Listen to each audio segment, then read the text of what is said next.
আসসালামু আলাইকুম viewers, welcome to my channel SB kitchen. আশা করি সবাই ভালো আছেন। আজকে আমি আপনাদের জন্য এই মজাদার মুরগির মাংস রেসিপিটা নিয়ে এসেছি। কিভাবে মুরগির মাংস রান্না করলে ভালোভাবে মাংসের ভিতর মশলা ঢুকে যাবে, সেভাবেই আজকে মুরগির মাংসটা রান্না করব। চলুন তাহলে রেসিপিতে যাওয়া যাক। মুরগির মাংস রান্না করার জন্য এখানে আমি একটা মাঝারি সাইজের মুরগি নিয়েছি। মুরগিটা ভালোভাবে কেটে ভালো করে পরিষ্কার করে ধুয়ে নিয়েছি।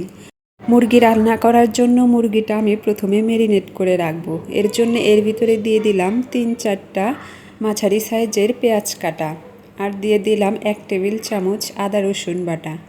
আদা আর রসুনটা আমি একসাথে বেটে নিয়েছি। এরপর দিলাম 1 চামচ হলুদের গুঁড়া, 1 চামচ সজ গুঁড়া, 1 চামচ জিরা গুঁড়া। ঝালটা আপনাদের পছন্দ মতো দিয়ে দিবেন। আমি এখানে 2 চামচ মরিচের গুঁড়া দিয়ে দিলাম, আর দিচ্ছি পরিমাণ মতো লবণ। এবার সবগুলো উপকরণ ভালোভাবে মিশিয়ে নিতে হবে। মুরগির মাংসটা একটু ভালোভাবে চেপে চেপে মাখিয়ে নিতে হবে, যেন সবগুলো মাংসের সাথে মশলাটা ভালোভাবে মিশে যায়। আমি খুব ভালোভাবে একটু সময় নিয়ে মুরগির মাংসটা মাখিয়ে নিয়েছি। এই পর্যায়ে 10 মিনিট রেখে দিতে পারেন। আমার এখন সময় নেই, তাই আমি সরাসরি রান্নায় চলে যাব। রান্না করার জন্য চুলায় একটি প্যান দিয়ে এর ভিতরে দিয়ে দিলাম 3 টেবিল চামচের মতো সয়াবিন তেল।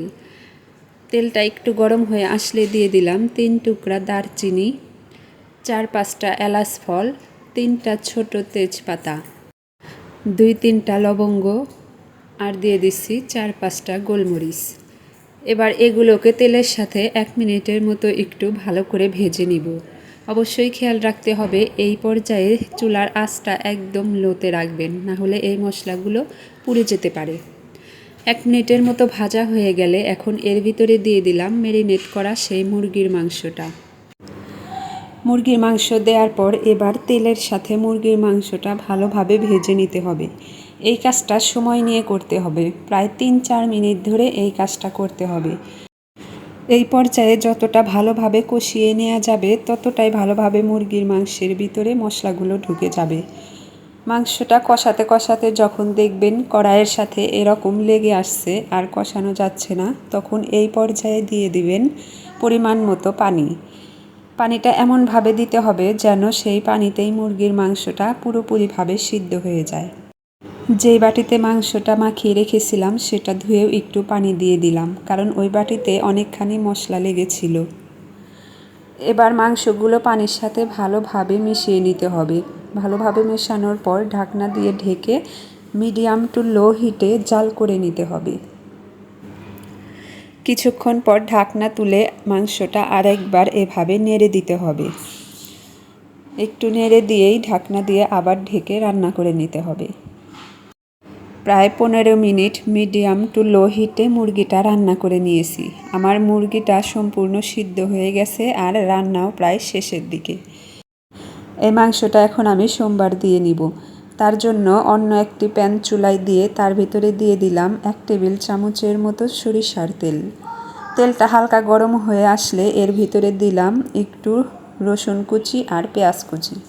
রসুন আর পেঁয়াজটা তেলের সাথে ভালোভাবে ভেজে নিতে হবে। যখন এরকম বেরেস্তার মতো হয়ে আসবে তখন এই পেঁয়াজ আর রসুনটা মুরগির মাংসের উপরে আস্তে করে ঢেলে দিতে হবে।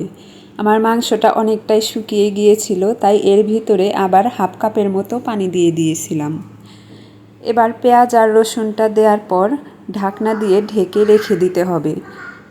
এই পর্যায়ে মাংসটা নাড়াচাড়া করব না, এভাবেই ঢাকনা দিয়ে ঢেকে 2-3 মিনিটের মতো দমে রেখে দিব। 2-3 মিনিট পর ঢাকনাটা তুলে এবার পেঁয়াজ আর রসুনের সাথে মাংসটা একটু ভালোভাবে মাখিয়ে নিব।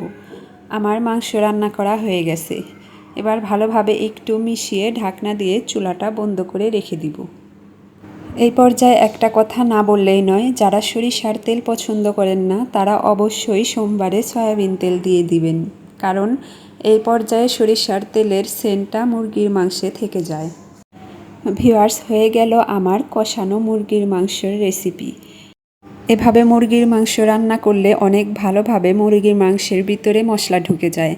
আশা করি আজকের ভিডিওটি আপনাদের ভালো লেগেছে। ভিডিওটি ভালো লাগলে অবশ্যই লাইক, কমেন্ট এবং শেয়ার করবেন। আপনাদের কাছে একটা অনুরোধ, আমার চ্যানেলটি সাবস্ক্রাইব করে আমার পাশে থাকবেন। ভালো থাকবেন সবাই, আমার জন্য দোয়া রাখবেন। আসসালামু আলাইকুম, আল্লাহ হাফেজ।